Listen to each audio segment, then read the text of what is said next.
hit rock bottom. So my husband was in wine sales for 15 years. So our life was a party. We have no kids. We'd go out to happy hour almost every day. When I got off work, when he got off work, he'd bring home a bag of wine that was open every night. So what we didn't cook with, we drank. Because he worked for a distributor, he had full access to free alcohol all the time. Right. And we've been together for 20 years. So we'd always been social our entire lifestyle, and all of our friends, our friend group, everybody was in wine world or spirits world or restaurant world. So it's ate and drank. I mean, that was our habit. When he'd golf, there was always alcohol involved. When we'd hang out with friends, there was always alcohol. Very, very dangerous for your body. So he actually had to kind of get deep with this in the weeds for a second. He had a seizure the morning we got home from a 10-day vacation where we were drinking pretty heavily. It completely freaked me out. I've never seen anything like it. I don't want to see it again. It happened.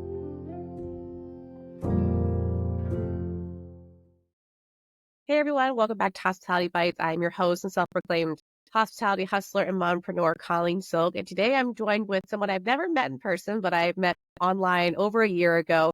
And I'm so grateful that she's here. She is a seasoned hospitality professional, restaurant coach, host of a restaurant leadership podcast called No Hesitation, and now self-published author, I believe trending really well on Amazon, of the Hospitality Leader Roadmap, Moved Ordinary to Extraordinary, Christin Marvin. Hey, Colleen, thank you so much for having me. Yeah, thank you for joining me. That was a lot to say about you, but it's like your whole story in like one little blurb. It's wild. Thank you for just crushing that intro. That just makes me feel great. Well, I'm really happy. I was just telling her before we started recording that her book's in the background, so you can see it up there. It's real. You can buy it. It's on Amazon and on your website. You go directly, which I would encourage you to go directly to her website to purchase it. So yeah, let's just jump right into this. There's a lot to talk about. You've done a lot in your career. You've evolved your career. You've started a new career within hospitality. So let's just jump into it. And what is your official background in hospitality? So I started as a line cook, like many people did at 15. The industry was my first job, and worked my way up to managing partner by 30. And I fell in love with working in different concepts. So fine dining, studying wine, studying mixology, cutting my teeth in management, working for a 5-star, 5-diamond hotel, and became a managing partner with an independent restaurant group out of Denver that had two completely different concepts, one fine dining French, one fine dining Italian. We opened a casual Italian place that was just gangbusters, successful and busy, and then expanded and opened 5 restaurants in 5 years. Everything from speakeasy to Asian noodle bar to casual French to barbecue. And then I jumped on with a really fast growing high volume brunch concept that was family owned by 2 brothers. We had 6 locations and we grew to 48 locations in 7 years. Yeah, that's a lot of things happening very quickly. You can hear it in my voice. It's like, that's how my career has just been for the past 20 years. And then I jumped on with small batch ice cream during the pandemic and got to work with Gen Z and continue to follow that passion of growing, assisting a independent group with growing locally. And it was just amazing. And then decided to start my own company a couple of years ago. So here I am. I love that. You went from literally you didn't breathe for about 30 seconds going through your whole resume of where you opened restaurants. First of all, opening 5 concepts in 5 years for people that are not well versed in the restaurant, that's extraordinary. And not a lot of people do that because it's kind of crazy. It's just constant turn and burn to the next thing. It is. And it was an absolute blast. The creativity and the empowerment that comes with the independent space is absolutely, it's extraordinary. And it's so much fun, especially when you have no idea what you're doing. The restaurant background, you've got the concept, you've got the vision, but you've never opened a concept like that before. It's a completely different location. You don't know how it's going to be perceived. There was a lot of, ego in that company. It was a chef-driven concept. So they continued on that path of opening. Unfortunately, the majority of those restaurants are all closed. But it was a blast while I was in it. So. And then you guys were in Denver, and you've now was it during the pandemic that you moved to Arizona? Or was it? Yeah. So we I left, I was working with Snooze when I was talking about the high volume brunch concept. I was with them for 7 years. I left in 2019, right before the pandemic. I jumped on with Sweet Cow, which was the local ice cream company. I was with them for 2 years and then realized I was completely burnt out. And my husband and I were living a very unhealthy lifestyle that was very dangerous. And I started working with a coach. And I was like, I've stopped investing in myself as a leader. I've never been in this position before. I'm scared. I don't know what to do. I love this industry, but I hate where I'm at right now. And so through that work, I worked with my coach to redesign style and really get back to my core values and figure out who I was and what I wanted to do within the hospitality space. And so part of redesigning that lifestyle was selling our dream home, finding a different environment from a weather perspective. My husband wanted to golf 4 days a week. I wanted to be outside and be healthier all year round and get out of the snow and start over. So that's when we moved down to Tucson to be closer to his family, my family as well. And it was the best decision we've ever made. I just want to commend you on admitting that the lifestyle was not healthy for either of you, because people are so afraid to say that word, I think, to say that it was unhealthy, because it makes it sound like it was bad. It wasn't all bad, right? Like, you had a relationship, you had a husband, you were working, but there's always like that thing in the back of your head, like something just isn't right, because as you said, you weren't prioritizing yourself. Yeah. And you're taking on these leadership roles, but who's taking care of you at the end of the day? Yeah. You're the most important person in your life. You're supposed to be. Totally. Yeah. Yeah. So I love that you shared that, and thank you for sharing, because I know it's really not easy for a lot of us to admit that, and it shouldn't be that way, because especially someone like you that's doing a kick-ass job and you've grown your career crazily in the last I don't even know. Sorry. I'm exhausted, folks. I'm talking like a toddler. Just up and move and then start this amazing career where now you're coaching folks, and in the restaurant space had to be great leaders. So you had to kind of hit your rock bottom to do that. So would you say that was like the major catalyst, was like acknowledging that your life wasn't exactly where you wanted it to be to help others, or did something else happen? No, I mean, I think my husband hit, and this is, rock bottom is one of the chapters in the book. My husband hit rock bottom. So my husband was in wine sales for 15 years. So our life was a party. We have no kids. So we'd go out to happy hour almost every day. When he got off work, he'd bring home a bag of wine that was open every night. So what we didn't cook with, we drank.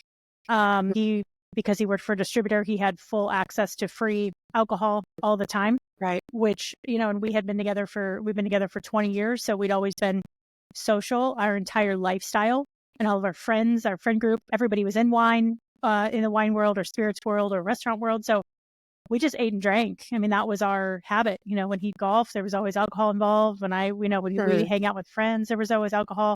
We'd have these massive dinner parties where we'd line up, everybody would bring the great wine that they had in their cellar, and then we'd line everything up on the kitchen counter and take a picture of 20 or 30 bottles of wine that we all just consumed overnight. I mean, it was just like this competition of who could outdo one another in a playful way. And so my husband we had always drank, not like fall down stupid ridiculous drinking, but it was consistent for him. And so that's very, very dangerous for your body. So he actually had to kind of get deep with this in the weeds for a second. He had a seizure the morning we got home from a 10-day vacation where we were drinking pretty heavily, and completely freaked me out. I've never seen anything like it. I don't want to see it again. It happened a couple more times in the next couple days when he was in the hospital, which was really scary. So that was rock bottom, I thought, for me, although it was geared towards him. He didn't understand what happened because he didn't know that he'd had a seizure. He didn't feel it. He didn't experience it, right? He was just kind of out of it. So that scared me out of drinking. We pulled all the booze out of our house. We unfortunately were good for a few months. We went back to it and back to drinking again, which was so dangerous because we picked up exactly where we left off from a consumption perspective, and our body didn't have the tolerance. I ended up passing out in an airport on a layover, not knowing what happened. I sat down at the bar, ordered a glass of wine, a shot of tequila, woke up in the emergency room. I didn't remember anything. That was rock bottom for me when I lost control. And then it took a couple more times for him, and some really tough conversations with the two of us. And it finally ended with him having a seizure at the wheel of his car right when he got off the highway. So it took some pretty significant things for us to go, if we want to live together, if we want to stay in love, if we want to do this and stay alive, then we need to really start to reprioritize who we are, what we want, and put some value on our lives and our health. Yeah. So that's some heavy shit. I'm sorry, but Why? First of all, don't apologize. real. Don't ever. Yeah. No, that's the point of the show, is people to feel comfortable to share their stories, because there's so many people that have similar things. And I don't like when people do this, but I'm going to just share. My husband's epileptic, and I saw the seizure for the first time. And that was like years ago now, but he woke up not knowing who I was. And I can't even imagine. I mean, it's so violent, the whole experience, like their bodies, and for men especially, to fall and that whole thing. Yeah. So I empathize with you, and just watching that happen is like heartbreaking, because it's completely out of control. Yeah. And thank God he's alive, because some people don't come back to, especially, I mean, driving in his car. Oh my God. That's like my biggest fear with him is like, God, for, because it happened so quickly. And the trigger probably is the exhaustion and the alcohol and things like that. The brain's a powerful thing. Yeah. It tells you when it's had enough. Yeah. And it totally. It like, it's like, it's crazy. I start listening to my heart and my brain independently sometimes, because as I leave with my heart, and I'm like, my brain's telling me I don't need to be doing this. But that's what it does. It's a clock to tell you your body's had enough. It's shutting down. I can't take anymore. So for like you in the airport, I can't even imagine waking up. I was at an airport, waking up and being in hospital. Yeah. Still clinging on to my luggage. No, I was with my husband. And he said, I said, what happened? And he said, I don't know. You just stood up, you walked over to get ready to board, and then you just passed out, and they couldn't wake me up. And so then I woke up in the airport, or in the ER a few hours later, still hanging onto my luggage, which was really weird. And then, I'd missed we were supposed to fly home. I was supposed to lead a huge manager meeting the next day. And I thought I was really good at hiding it. All these years, especially the more unhappy I got in my career, the more I used alcohol to cover up the stress. That was where the root cause came from. And I thought I'd done a good job of hiding it. And in that moment, having to call my boss and say, I just passed out, I don't know what happened, I would only assume that I just drank too much really fast at the airport, but I don't know. And when I had to make that call and finally admit that something bad had happened, and fly back home and go back to work, and have to lie to the team that I had a health scare, and I couldn't really talk about why, that for me was just, I didn't recognize who I was, and that was so shameful. In that moment, I was like, this is not who I want to be, and this is complete bullshit. And I'm the only one that has control over changing it. So, especially in a leadership role, because then because you're leading by example. Totally. This is the behavior that I'm bringing into this environment, especially in our industry, where you said earlier with your husband, your relationship was a social relationship, right? Yeah. I talk about all the time. I didn't realize how unhealthy my relationships were, because they weren't actually anything. We worked together, we drink together, we go home together, and then like that vicious cycle. Yeah. And I'm so proud of you guys for acknowledging, like, let's have a relationship. Let's talk to each other. Let's learn what each other like and what we don't like. And because some people will just give up. I mean, that's a real thing. So I'm so proud of you. I'm so sorry to hear that story, but I really, really appreciate it, because I think it's important that people understand that it happens all the time. Yeah. Sadly, you're not unique, and you're in the binging and whole thing, because that's just, you're rewarded with alcohol. That's like a big part of us. Totally. Not sponsors. Reps love to give you free things. Yes. And well, I have it. Why not drink it? Like it's very, very difficult to say no. Also, I think to rewards like that. Like when we do, I know in our restaurants, we used to do, you could sell as many entrees. You could get like a bottle of wine to go home for the night. We're breeding that culture. We've created that. And so as a leader, how do you go back to that and say, we're not going to do that anymore, but I'm still going to partake in my go have fun thing. So yeah, that's wild. I knew that you had some ups and downs. I did not know how hard it was. And I'm really in awe of you, because you are doing such a great job now. And look at you, like you're like thousands of followers, and you're traveling the country, helping people and writing books. And What was that like though, going from leadership in a restaurant hospitality sector to now being the outsider coming in? Because I know we always talk about like calling ourselves consultants, Yeah. sounds Yeah. like. Yeah. Worst word ever. Ew. Really hard. People said, um, and when people say stuff like this to me, it just lights a fire under my ass even more. But people said, you moved to a whole new community where you didn't know anybody and started a business in the supporting the independent restaurant space. You're nuts. You're supporting the independent restaurant space. You're nuts. It's where my heart is. It's what I love. So for Yeah. me, I was very naive. I thought, oh, my mission to provide leadership development resources and make the independent restaurant industry stronger than it's ever been drives me every single day through the ups and the downs and how hard this Mhm. is, which and the good days and the bad days, but it just keeps me going, and it has helped me value the relationships and maintain those connections in the existing network that I've had. I mean, I think the first 90 to 120 days when I started the business and I didn't know what I was doing and I didn't know how to fill my days and I was just curious, I just picked up the phone and I probably had 300 or 400 conversations with people that I had worked with over the past 17 years and just reconnected with them and found out what they were doing and gave myself an opportunity to be vulnerable for the first time in leadership, which helped them be vulnerable, which strengthened our bond. It was just, it's been an incredible experience. But it takes time. Yes, it's not easy at all. It's definitely not overnight success. And it's interesting. We have a lot of mutual friends on LinkedIn, and there's some people that I've connected with that I was like, "Oh, I'm super inspired by you." And then I realized that what they're selling is their ability to sell themselves, to sell to other people. It's not actually like a product of how do you work towards your goal or how do you help other people. It's more like it's like a Ponzi scheme. Sometimes it's like, let me sell you how I got all these followers so then you can then sell this to another person. Where I'm like, no, Mm, I wanted to learn about how did you connect with people? How did you go from like maybe starting out to where you are now in regards to doing the work, not just like selling something. Like I want to know about you and how you did that. Cause that's what's important to me is like I know the person yeah, behind the 100%. product, not just like the spend $2 on my course and then you'll get all these followers too. Like that's not what I want. It doesn't work like that.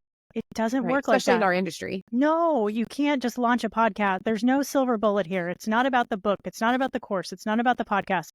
It's about one-on-one connection. Somebody Hmm. asked me the other day, how are you building your business? I said, by having conversations with people one-on-one. I have 4 to 5 conversations every single day with people, whether it's on Love that. LinkedIn or in my community or in California with clients or Denver or Kansas City, whatever.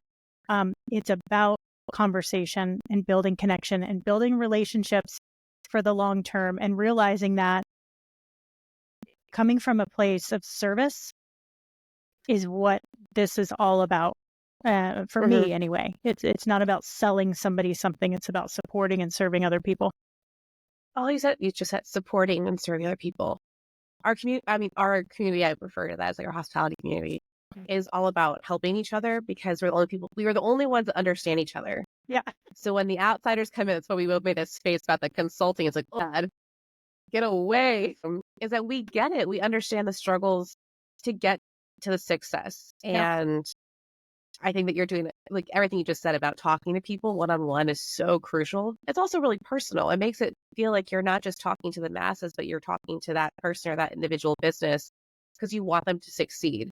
So, what would be like an everyday conversation if you were to cold call or cold email or connect with someone? I hate to say it, but sell yourself. How do you put that out there? yeah. So Your I don't. energy. Yeah, no, it's a great question. I don't cold call. I don't cold email. I don't cold message on LinkedIn. I hate that shit.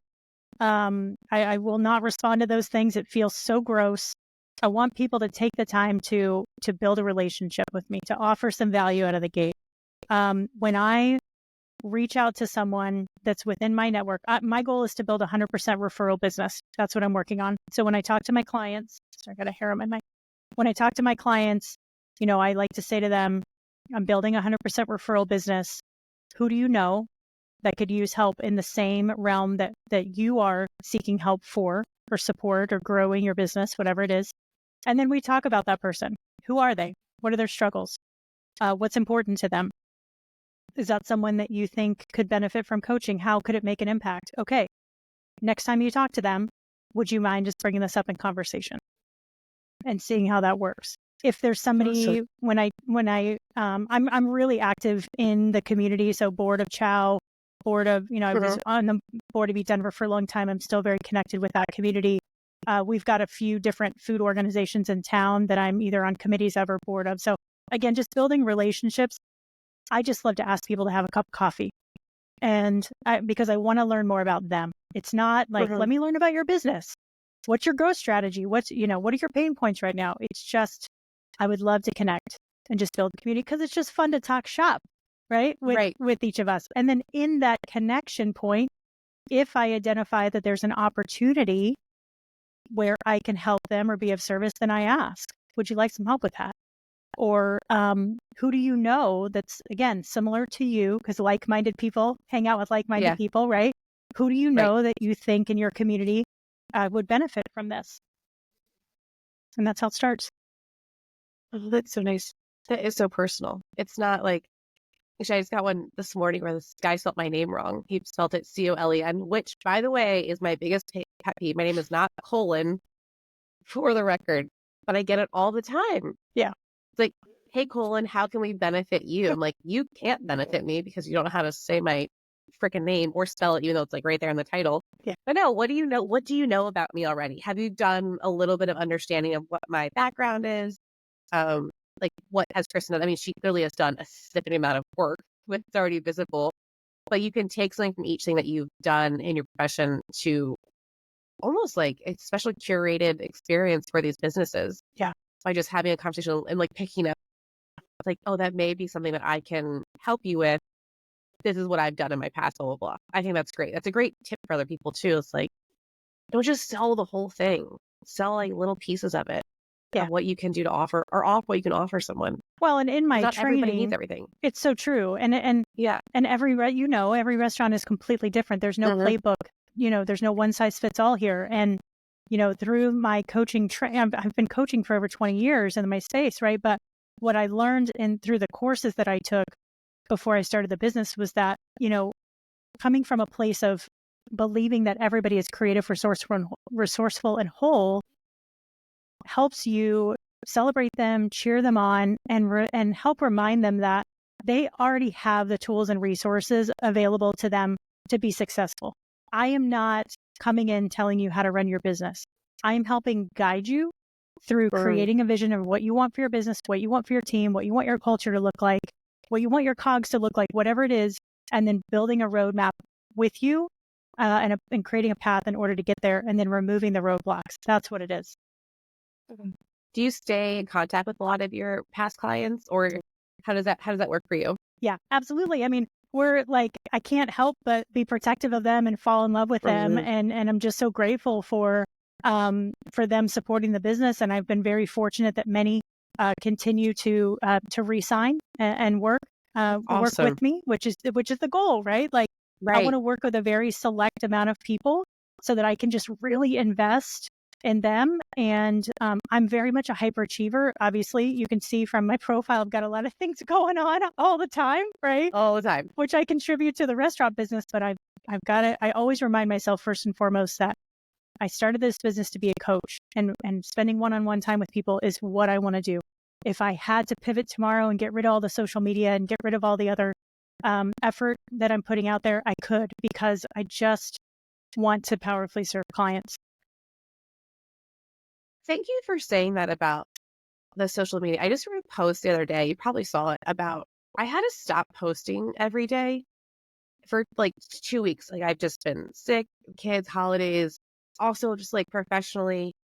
It's hard to focus sometimes on like my main objective if I've got these distractions like going on around me. And I wrote, like, I don't care if I piss off the algorithm gods, because who cares? Yeah. Like, my purpose is to help people, not a platform. I am my own platform. And when I'm ready to share what I'm up to, I will. And like, the work that you're doing is so purposeful and engaging that I think that you're right. Like, if I have to step away just so I can be engaging and work with you, that's what I'm going to do, because the people are who I'm invested in. I think that was so great. I love that. Kudos to you for setting some boundaries. It's Have to. it's it's all, again, it's up to you. Only you know what's, especially when you're a solopreneur or you're a single Mhm. restaurant owner, man. You are the one that knows where you want to spend your time and your energy, what fills your cup, what drains you of energy, what's going on with your people, what's going on with your business. It's completely up to you, and that's really, really hard, and that's a lot of pressure. But making that choice to back off of something for a second or forever is really Mhm. empowering, because sometimes you back off of it and then you realize, I do this every time I don't go on vacation a lot. I'm not going to say that. But when I do step away from the business for 3 days and unplug from tech, Mhm. I come back and my perspective immediately shifts and I go, oh my God, I'm filling my time with so much noise around this area. I'm going to delete Mhm. these emails, or I'm going to stop listening to this. This is not serving me at all. What am I doing? But you get so in it that it's hard to Right. see it, right? I unsubscribed. I did a mass unsubscription Yeah. like a week ago Purge. on like I did on all my social media Yeah. or unfollow and in my emails because it wasn't serving a purpose, which is what my goal, my end game is. Yeah. Um, and it's a lot of distractions, and I want to work with independent, small people. Sounds terrible. Smaller groups of people because I feel like there's just more value for me in my personal and professional goals. Is working with a smaller group of people goes further for me than trying to reach the millions of people or whatever macro influencing or whatever they say. Yeah. So when did you have time to write a book though? Because you just said like 3 different cities while you were that you work with, and I'm like, all right, so that she was writing a book like on airplanes or Yeah, it's funny.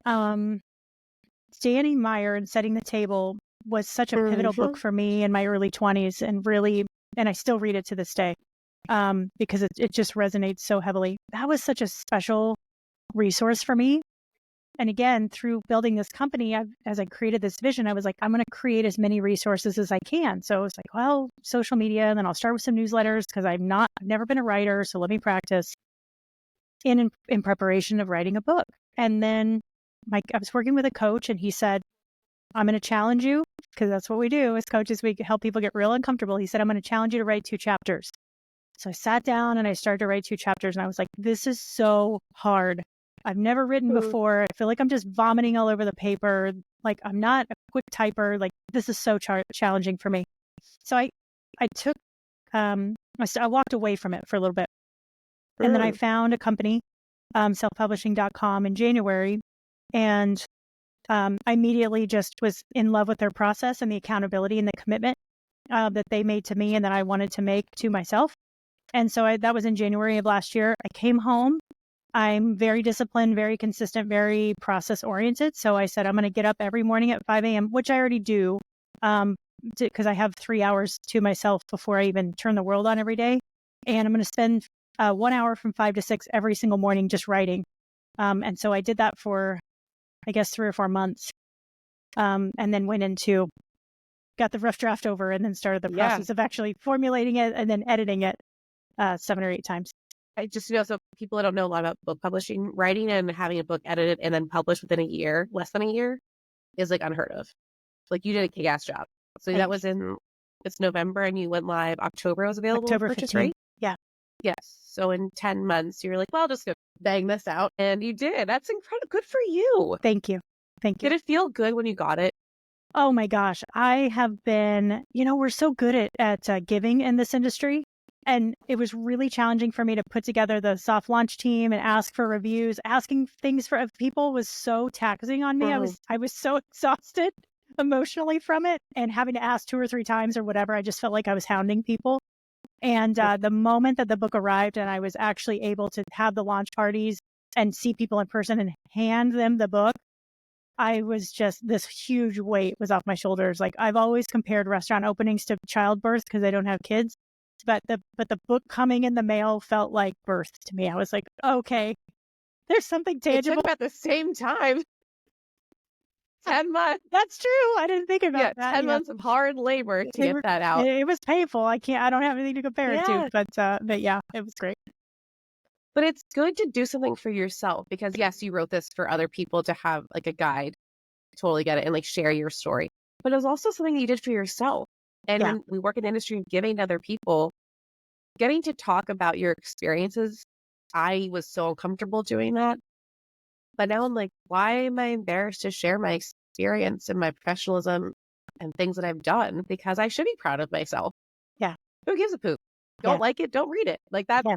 that's your choice. But good for you. I think it's incredible. I do have one on order in my Amazon cart. I started to order through website. I apologize. That's Oh, why I knew it was thanks. on No, Amazon. that's okay. That's okay. And then Jim Taylor, who was a mutual connection, he released a book literally around the same time as you did. Yeah. Amazing. I was dying. I was Yeah. I'm the so two happy of for him. you. I'm happy. Yeah, I was like, the two of these people work crazy, like crazy, and are putting out content for people to consume to do better work and to evolve the industry. That's the point. Yeah. Jim's incredible. He's an extraordinary human being. He's helped me so much, really put this framework together of the business, and helped me. I had all these ideas, and I was like, how the hell am I going to execute all this stuff? And he just helped me with that framework. And it's just been, building this community of people that we have on LinkedIn. Yeah. It's just been so supportive and helped this whole thing seem a lot less lonely as I'm down here in the desert in this like small town where I don't Down in now the I know desert. people, but yeah, I'm like down in the desert, like in the middle of nowhere. I'm so grateful for him and our community. And it just feels great to be cheering each other on. And, you and I were talking about your new project coming up, and it's incredible to just be able to support each other, and figure out how we can celebrate and promote and keep other people coming up in this environment where, they want to help the hospitality industry as well. Yeah, it's crazy. Like our community of folks that I would say are like my closer network, everyone has a purpose of wanting to evolve the industry.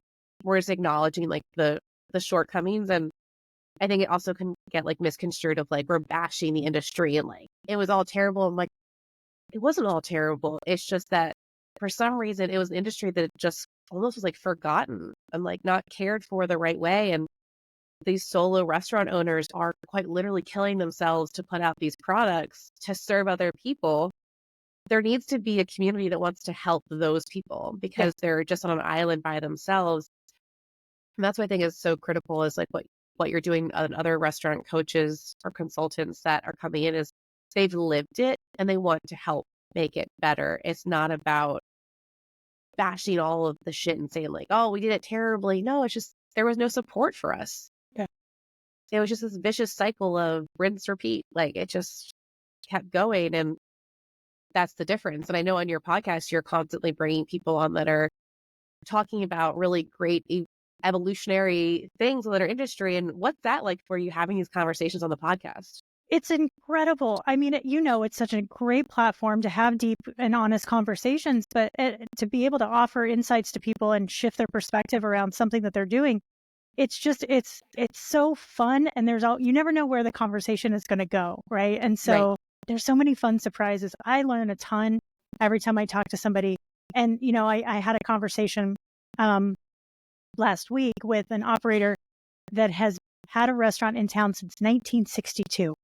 And they have been so successful since then. It's a steakhouse. They have 5 dining rooms. They have a grill in each dining room. Oh my gosh. So they can serve 3,000 people without even blinking an eye.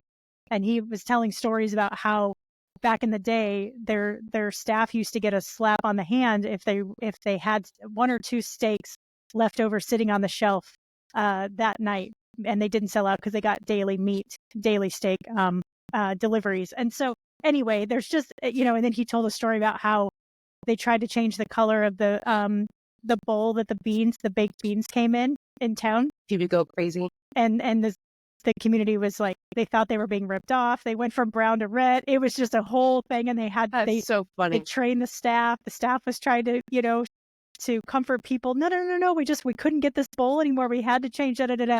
Didn't work. They had to keep sourcing and change the bowl back. So there's just these like incredible stories of people that have been able to innovate since 1962 and adapt their business while still staying true to who they are. They're not reinventing everything but they know how to adapt and adjust when times get really tough. And there's never been a more challenging time in the independent restaurant space than right now. And it's devastating to see what's happening in full service right now, especially in the big cities and especially in downtowns.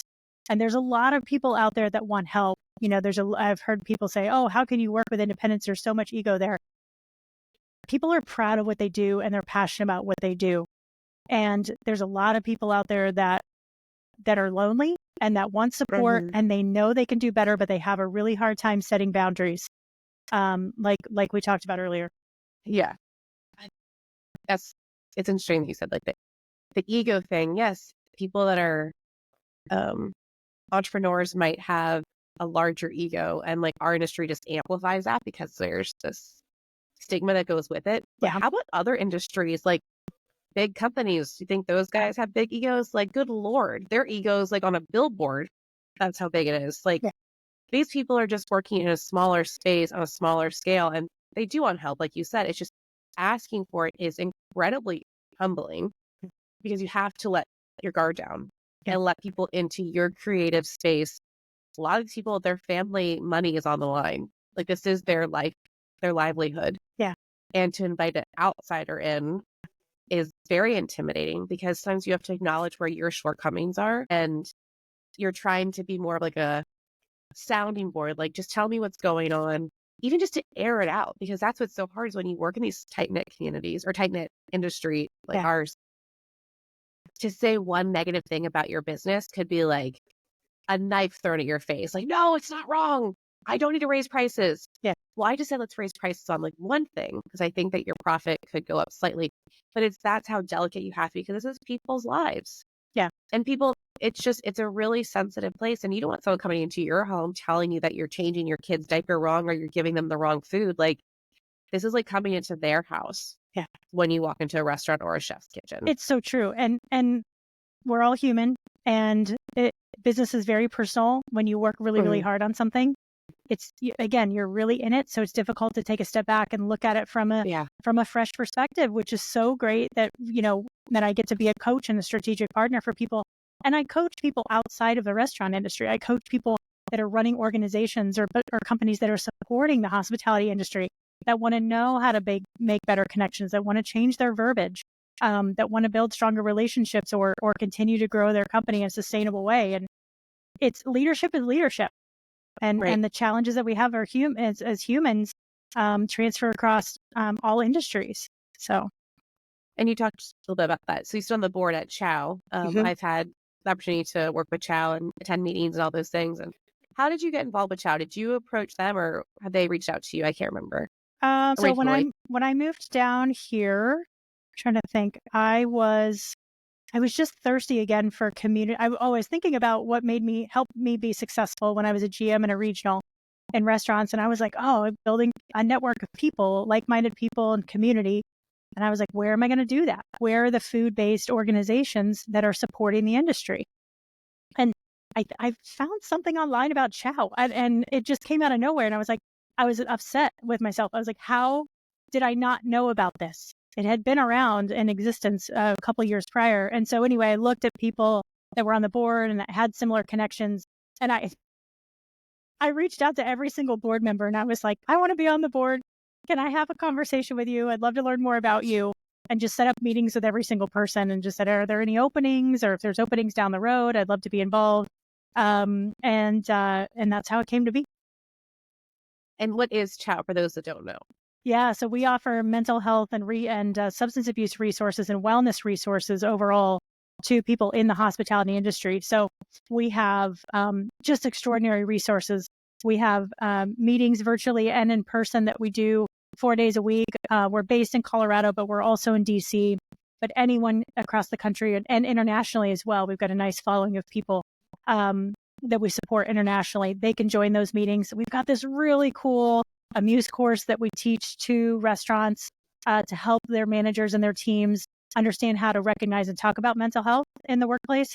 And we have this really cool text service where you can sign up and get daily reminders of some wellness conversation pieces that you can have with your team. We call them prep or side work.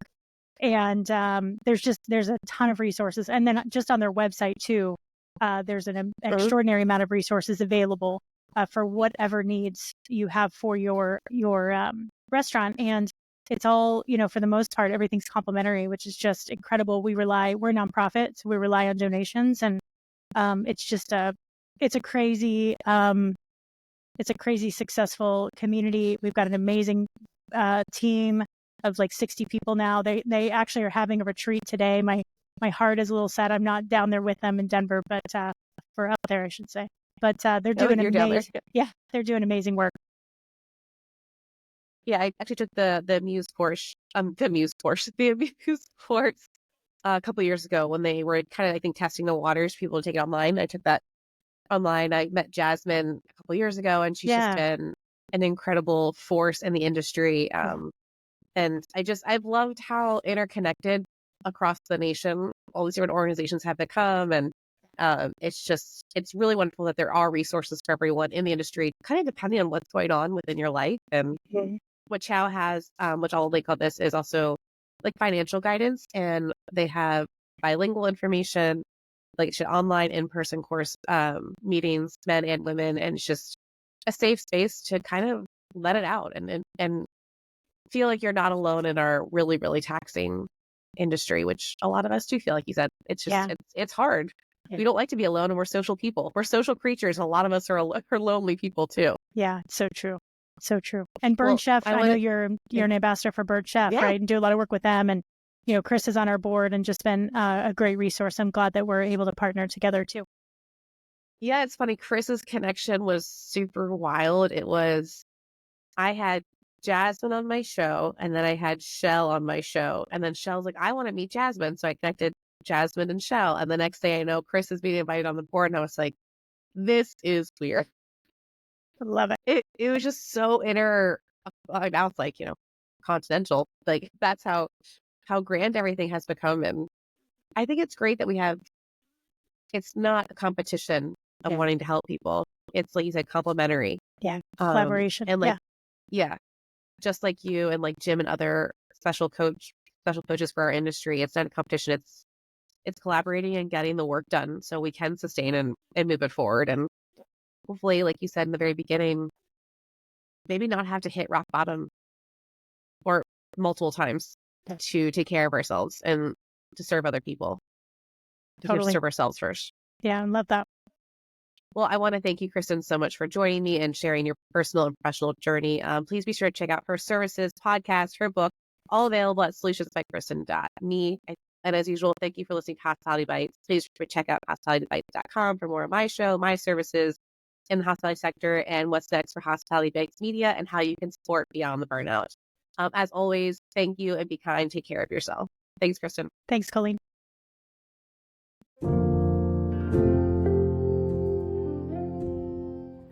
Thank you for tuning in today's episode. I'm Colleen Silk, the host and producer of Hospitality Bites and the founder of Hospitality Bites Media. Although this is the final season of Hospitality Bites, there's a lot more in store for HBM. I'm launching a new unscripted show called Beyond the Burnout, which will be filmed right here in my backyard of Ocean City, Maryland, and the Delaware Beaches. We'll be featuring local hospitality professionals and familiar faces, discussing everything about the industry, including its challenges, successes, and how to navigate the ever-evolving hospitality landscape. To make this happen, though, I need your support. If you enjoyed today's episode, please like, share, and subscribe to stay updated and help spread the word about Beyond the Burnout. If you want to know more about the upcoming series, industry and sponsor opportunities, please visit hospitalitybites.com or email me at csilk.hbm@gmail.com. Thank you for listening and watching, and stay tuned for more episodes and updates. Ta-da!